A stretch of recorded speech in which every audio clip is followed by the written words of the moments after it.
Приехав сюда, я распознала себя как человека, способного сделать что-то для своего общества.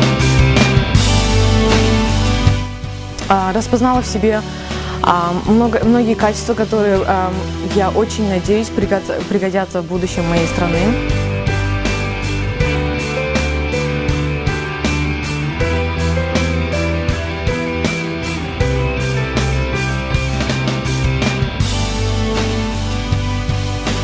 Обидно, что в наших странах нет такого понятия, как волонтерство.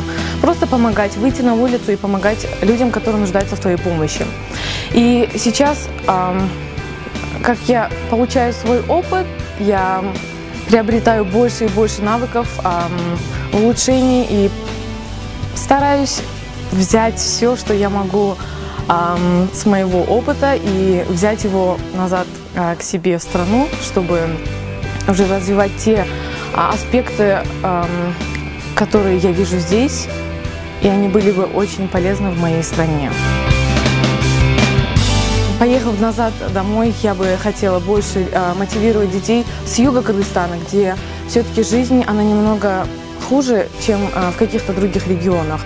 Не бояться ничего, мотивировать, ставить себе цели, достигать и делать все возможное, чтобы улучшить нашу страну.